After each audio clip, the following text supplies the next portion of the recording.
కథ కాదు జీవితం. నువ్వెందుకు వద్దని ఇప్పుడు చేసుకుంటున్నావు అని చెప్పేసి నన్ను టార్చర్ చేయడం మొదలుపెట్టి మేడం. స్టార్టింగ్ మేడం ఇది జరిగింది. నేను ఫస్ట్ లేదయ్యా, నువ్వు ఒక మాట విను. జీవితం అంటే నువ్వు అమ్మాయి జీవితంతో నువ్వు ఇష్టం వచ్చినట్టు ఆటలు ఆడుకోవటం హక్కు నీకు లేదు. ఇష్టం వచ్చినట్టు చేసుకోను, చేసుకుంటాను, ఉంటాను, ఉండను, నువ్వు వదిలే నన్ను వదిలేసి వెళ్ళిపోయి నేను చూసుకోను. ఒక నేను అత్తగారింటికి వెళ్ళి ఒక ఆడదాన్ని టైపులో అత్తగారింటికి వెళ్ళి ఉన్నట్టున్నది మేడం. దాని పోరు ఆయన వేధింపులు. మీరు చెప్పండి, ఏం చెప్తారు ఇప్పుడు? ఒకటి మేడం, ఇప్పుడు 14 సంవత్సరాల నుండి పెళ్లి జరిగి కూడా వాళ్ళు జరగనటువంటి పరిస్థితుల్లో ఎక్కడి వారు అక్కడనే జీవితాలు గడుపుతున్నారు.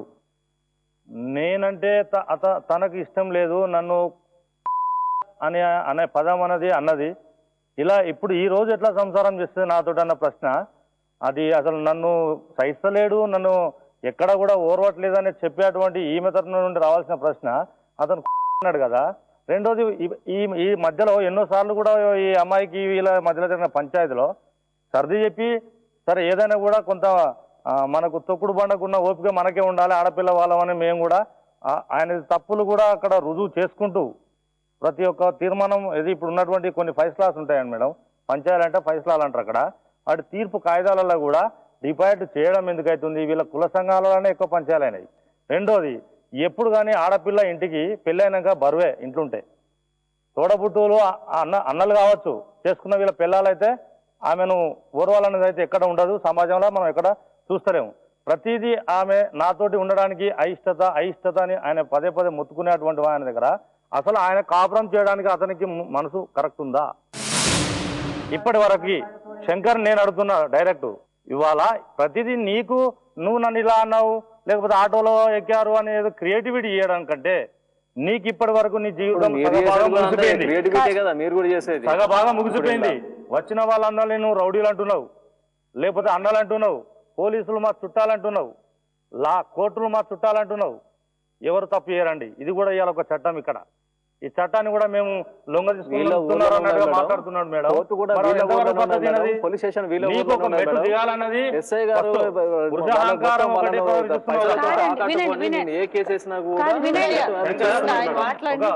అహంకారాన్ని ప్రదర్శిస్తున్నావు తప్ప నువ్వు నాకు తోపుడు ఉన్నారు, నాకు ఆడపిల్లలు ఉన్నారు, ఇలా అయితే ఇలా అన్నటువంటిది నీ తండ్రి ఉన్నాడు, నీ తల్లి ఉన్నది.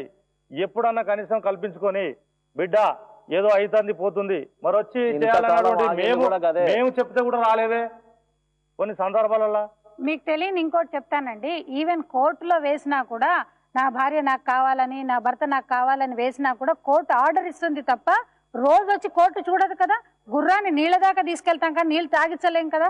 అలాంటి ప్రాబ్లమే ఇప్పుడు ఇక్కడ. ఆయనకు మనసులో ఉందో లేదో ఇప్పుడు ఆయన చెప్పాల్సిందే పరిస్థితి వచ్చింది. ఆమెకు మనసులో ప్రాబ్లం ఏంటంటే మొదటి నుంచి ఆయన మనసులో ఏముందని అసలు విప్పి చెప్పట్లేదు మేడం. ఏదేదో అది తిప్పుకొస్తున్నాడు కానీ క్లియర్ గా స్ట్రైట్ ఫార్వర్డ్ గా అతను మాట్లాడటం లేదు. ఇప్పుడు ఇంకోటి ఏంటంటే వాళ్ళు పేద మనుషులలో పంచాయతీ అయితే 2 లక్షల రూపాయలు ఇవ్వాలన్నట్టుగా వాళ్ళు మాట్లాడితే ఖాళీలు నొక్కి 75,000 రూపాయల వరకు చేసుకున్నాను. పైసలు ఇచ్చేస్తాను మేడం నేను. ఆమె నన్ను కావాలి అని అనుకున్నప్పుడు మెయింటెనెన్స్ అయ్యేది. మెయింటెనెన్స్ కావాలని కూడా ఇప్పుడు మీ ముందు కూడా చెప్పారు 52,000 రూపాయలు ఇవ్వాలని చెప్పేసి. 4 ఏళ్ళు అక్కడ ఉండిన తర్వాత వేసింది అయినా అవునా కదా. 4 సార్లు పోయాను మేడం. 4 సార్లు పోతే అతను కొట్టాడు మేడం. కాదండి, భార్యని పోషించే బాధ్యత భర్తది కనుక 4 సార్లు నేను వెళ్తే మేడం కొట్టాడు మేడం. దేనికోసం వెళ్ళాను తీసుకురావడానికి మేడం. మీరే చెప్పండి మేడం, ఇంటి మీద కన్నుంచుకుంటే ఎంత ప్రాబ్లం ఆయనకి చెప్పు వాళ్ళ భార్యతో చెప్పండి మీరే. తను నేను మారినా అంటే 14 ఏళ్ల నుండి మారింది, ఇప్పుడు మారినా అంటే మాత్రం కాని పని మేడం. మారుతారు తప్పకుండా మారుతారు. కాని పని మేడం. నా ఉద్దేశం ఏంటంటే మీరు బలవంతంగా చేసినా కూడా అది కాని పని మేడం. అది శంకర్, నీకు ఒకే ఒక విషయం చెప్తున్నాను. నువ్వు ఎన్నో రకాలుగా నీ మనసు మార్చుకున్నావు, తప్పించుకోవడానికి ఏదేదో మాటలు అన్నావు, తప్పుడు మాటలు ఇచ్చావు, ఇచ్చిన మాట నిలబెట్టుకోలేదు, ఇవన్నీ తెలుస్తున్నాయి. ఆ తర్వాత తప్పు వాళ్ళ పక్షం జరిగింది, నేను కాదనట్లేదు. వాళ్ళు చేసుకున్నారు, మీరు గొడవ అంటే ఇలాంటి గొడవలు వచ్చినప్పుడు ఇవన్నీ సహజంగా పుట్టుకొస్తాయి. ఎవరిని తప్పు పట్టలేవు. నీది తప్పు ఉంది, వాళ్ళది తప్పు ఉంది. కానీ ఆ అమ్మాయి ఇక్కడ నేను కలుసుకోవాలి, నా భర్తతో నేను కలిసి ఉండాలి అన్న ఒక ఉద్దేశంతో వచ్చింది. నువ్వేమో అది నసేమిరా కాదంటున్నావు. ఇప్పుడు నీకు 2 దారులు ఉన్నాయి. ఒకటి ఇవన్నీ పాతవి మర్చిపోయి మీరిద్దరు కలిసి మళ్ళీ ప్రయత్నించవచ్చు. మీరు కలిసిపోయి ఉండాలి కలకాలం అని కాదు, కనీసం ఒక 3 నెలలు 6 నెలలు. నేను చెప్పేది విన్నాక నువ్వు మాట్లాడే శంకర్, నేను చెప్పేది నాకు నీ మాటలు ఇంతసేపు విన్నావా? నేను చెప్పేది మాట్లాడాక నువ్వు చెప్పు, నాకు ఆఖరికి చెప్పు నీ నిర్ణయం. ఆ అమ్మాయి ఇప్పుడు వచ్చింది, ఇప్పుడు ఒక 3 నెలలు కనీసం మీ ఇద్దరు ప్రయత్నించి ఆ అమ్మాయి కాపురానికి వస్తుంది. అప్పటికి మీకు పడదా? ఆ తర్వాత ఎలాగో నువ్వు ఫేస్ చేయాల్సింది, ఆ అమ్మాయి ఫేస్ చేయాలి. నీకు తప్పదు. నా ఇష్టం వచ్చినప్పుడు నేను కలిసి ఉంటాను, ఇప్పుడు నాకు వద్దు, ఆ అమ్మాయి వెళ్ళిపోవాలి, అయినా కానీ నాకేం బాధ్యత లేదంటే ఏ చట్టము ఒప్పుకోదు, వాళ్ళు ఒప్పుకోరు. ఆ అమ్మాయికి అన్ని రకాల హక్కులు ఉంటాయి. నువ్వు అది ఇప్పుడు నీ మీద ఏం కేసులు ఉన్నాయో అది ఫేస్ చేయాల్సి వస్తుంది. ఆ అమ్మాయి మెయింటెనెన్స్ కోర్టు ద్వారా నీకు నీ చేత ఇప్పిస్తారు ఆ అమ్మాయికి, అది నువ్వు భరించాల్సి వస్తుంది. ఆ తర్వాత నీ జీవితం ఎలా ఉంటుందో నువ్వు ఆలోచించుకో. ఈ షోని మనం ఇక్కడ కూర్చుని మాట్లాడేది కాదు, ఎంతో మంది వేలాది మంది చూస్తారు. వాళ్ళకి నీ సంగతి ఏంటి, నీ క్యారెక్టర్ నాది ఇంత బాధ నలుగురికి తెలియాలనేదే నాది కూడా. తప్పుగా ఆలోచిస్తున్నావు, తప్పు మాట అంటున్నావు, రేపటి గురించి నువ్వు ఆలోచించట్లేదు. నాది మొత్తం స్పాయిల్ అయిపోయింది మేడం. నాది మరి ఇంకా ఎందుకు స్పాయిల్ చేసుకోవాలనుకుంటున్నావు మేడం? మరి ఏం చేస్తాను మేడం? నువ్వు ఇంత మొండిగా ఏం చేయమంటే మాత్రమైతే కాంప్రమైజ్ అయ్యి ఇన్ని రోజులు లేని ఈ రోజు ఫలానా అనుకుంటా. ఎందుకంటే లైఫ్ లాంగ్ ఆ అమ్మాయికి మెయింటెనెన్స్ ఇవ్వాలండి. యాజ్ లాంగ్ ఆ అమ్మాయి వేరే పెళ్లి చేసుకునేదాకా నువ్వు ఫోన్ చేశాక వాళ్ళకి కబురు పంపించాము, వాళ్ళంతటా వాళ్ళు రాలేదు. సమస్య సరే, నీకు ఇప్పుడు నువ్వేం చేయాలనుకుంటున్నావు చెప్పు. నీకు ఉండే 2 దారులు నేను చెప్పానుగా. చెప్పారు మేడం, వాళ్ళు చేసిన దానికి వాళ్ళు ఇంతగానో వాళ్ళు ఒకటేసారి అమౌంట్ అడిగారు, దానికి నేను ఒప్పుకున్నాను. ఒప్పుకొని కూడా వాళ్ళిద్దరు సంతకాలు పెట్టారు. దాని ప్రకారంగా మాకు సొల్యూషన్ ఆలోచించి ఏదైనా చేయాలి మేడం. ఒకటేసారి చేశారు. మీరు చెప్పండి, అంటే మెయింటెనెన్స్ అంటే అతను నెల ఇవ్వాల్సిన మెయింటెనెన్సా లేకపోతే ఏదో లంసమ్ వాళ్ళు అంటే ఏదో లంసమ్ గా ఏదో మంత్లీ మెయింటెనెన్స్ కాదండి. ఆయన మంత్లీ మెయింటెనెన్స్ గురించి మాట్లాడట్లా, ఆయన ఒకటేసారి డబ్బుల గురించి ఇచ్చేసి దాని గురించి మాట్లాడుతున్నారు. కాని పక్షంలో ఆల్రెడీ 2000 కోర్టు నుంచి అలాట్ అయింది, అది ఆయన ఇవ్వాల్సిన అవసరం ఉంది. ఆల్రెడీ వారెంట్స్ పెండింగ్ లో ఉన్నాయి. ఈ రోజు కాకపోతే రేపైనా కూడా మళ్ళీ మీరు అరెస్ట్ అయిపోతారు. ఆ అమ్మాయి వేరే పెళ్లి చేసుకునేదాకా మీరు మెయింటెనెన్స్ అనేది నాకు కంటికి కనిపిస్తున్నాము ఆపుతాను, రుజువు చెప్పిస్తాము. నాకు కంటికి కనిపించకపోతే రుజువు చెప్పలేను, లైఫ్ లాంగ్ ఇచ్చుకుంటా ఉంటాను. అంతే కదా మేడం, అది ఫేస్ చేయడానికి నువ్వు సిద్ధంగా ఉన్నావు. అంతేగాని ఒక 3 నెలలు కూడా ప్రయత్నించావు ఉన్నంటే ఇవన్నీ చేయదు. కనబడతలేదంటే మేడం ఇప్పుడు నేను చేసుకున్నా అన్నట్టు కదా ఆయన ఉద్దేశం. నేను మరి అది చూపెట్టాలి కదా మేడం. కావాలని అనుకుంటే అవన్నీ చేయదు. అప్పుడే ఆ పెద్ద మనుషులను పట్టుకొచ్చి ఏదో ఇలాంటివి కూడా చాలా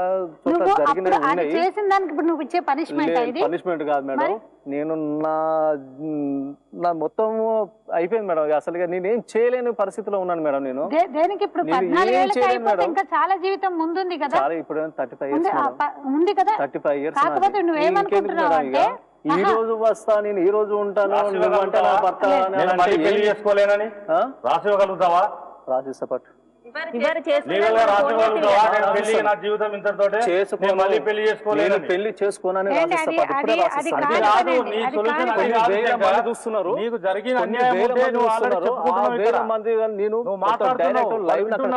నేను రాసిస్తాను పోతున్నాను, ముంగడికి రాలేనని అంటున్నావు చూడు.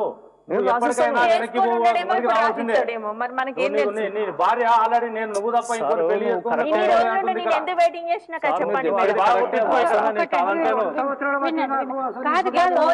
మేడం పోతారం వీళ్ళ చెల్లెది వల్ల మేము ఉంటాం. తెలుస్తుంది కదా మేడం. మా బావగారి పేరు మీద కూడా పెట్టారు మేడం. ఆల్రెడీ నువ్వు 2000 మెయింటెనెన్స్ అయినా కూడా అంత పెండింగ్ లో పెట్టి వారెంట్స్ పెట్టుకుని నువ్వు తిరుగుతున్నావు. నువ్వు ఏ ఉద్దేశంతో వచ్చావు అనేది ఇక్కడ అందరికీ అర్థమైపోతుంది. ప్రతిసారి నన్ను మన కానిస్టేబుల్ పంపించడము, అటు చేయడం, ఇది చేయడము, చట్టాన్ని చుట్టాలుగా మాట్లాడతారు ఏంటి?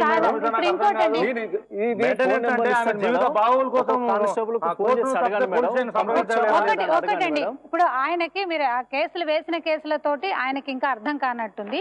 ఆల్రెడీ మెయింటెనెన్స్ కేసు వేశారు కదా. డొమెస్టిక్ వైలెన్స్ యాక్ట్ అని ఇంకోటి కూడా ఉంటుందండి. అంటే నా భర్త ఇంట్లో నాకు ఉండడానికి పర్మిషన్ ఇవ్వండి అని ఉంటుంది. అక్కడ ఉండడానికి అర్థమైందా? సో మీకు ఆ హక్కు కూడా ఆ డొమెస్టిక్ వైలెన్స్ యాక్ట్ కింద వస్తుంది. అది కూడా మీరు వేసి అక్కడ మీ భర్త దగ్గర మీరు ఉండొచ్చు. సో అది కూడా మీరు కూడా ఉందని చెప్తున్నారు. ఎందుకంటే ఇప్పుడు మీ మెయింటెనెన్సే కాకుండా ఆ హక్కు కూడా ఉంది. ఎందుకంటేనమ్మా పెళ్లి చేసుకున్నాను, నాకు అవసరం లేదు, ఇప్పుడు నేను వదిలేస్తాను అంటే కుదరదు కదా. మీరు కాదమ్మా నేను చెప్పేది, ఆయన. సో ఎంత చెప్పినా ఆయనకు అర్థం కావట్లేదు కనుక ఏదన్నా కొంచెం ట్రై చేయని ఇంత రిక్వెస్ట్ చేస్తున్నా కూడా ఆయన వినట్లేదు కనుక ఆయనకి ఇంకా మనం చేసేదైతే ఏం లేదు. కాకపోతే మేడం గారు ఇక్కడ బతుకు జట్కా బండి టీం అంతా కూడా మేము మీ వెనకే ఉంటామమ్మ. ఎందుకంటే లీగల్ గా సపోర్ట్ అనేది నీకు ఉండాలి కనుక నీ హక్కుల గురించి పోట్లాడడానికి మేమందరం నీకు సపోర్ట్ గా ఉంటాము. యాత వేసి తోడినా ఏరు ఎండదు, పొగిలి పొగిలి ఏడ్చినా పొంత నిండదు.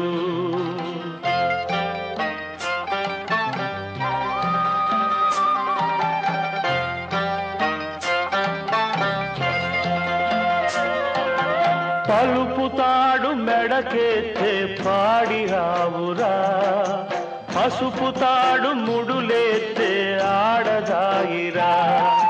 కుడిటి నీళ్లు పోసినా అది పాలు కుడుపుతాది, కడుపు కోత కోసినా అది మనిషికే జన్మ ఇత్తాది. బొడ్డు పేగు తెగిపడ్డ రోజు తలుసుకో, బొడ్డు కాదు ఆడదనే గుణం తెలుసుకో. భార్యాభర్తలంటే కనిపించే ప్రేమమూర్తులు. భార్య తాను జీవిస్తూ పిల్లలకు జీవితాన్ని పంచుతుంది. భర్త ఆమెకు తోడుగా ఉంటూ పిల్లలకు మార్గదర్శకమవుతాడు. అప్పుడే సమాజంలో ఒక మంచి కుటుంబం ఏర్పడుతుంది. భార్య లేకపోతే భర్త లేడు, భర్త లేకపోతే భార్య లేదు. ఇది విడదీయరాని బంధం. ఒక మనిషి తనకు భార్య వద్దనుకుంటే తాను జీవితాన్నే వద్దనుకోవటమే అవుతుంది. ఈ కథలో భాగ్యలక్ష్మి శంకర్లు ఒక కుటుంబంగా ఏర్పడకపోవటం విచారకరం. భాగ్యలక్ష్మి బాధ్యతగా భర్త కోసం ఎదురుచూస్తూ ఉంది. మరి శంకర్ భార్యనే వద్దనుకోవటం బాధ్యతారహితమే. 14 సంవత్సరాలుగా భాగ్యలక్ష్మి తన భర్త కోసం ఎదురుచూస్తూ ఉండటం నిజంగా శంకర్ అదృష్టం. శంకర్లో మార్పు రావాలని కోరుకుందాం. ఇది కథ కాదు జీవితం.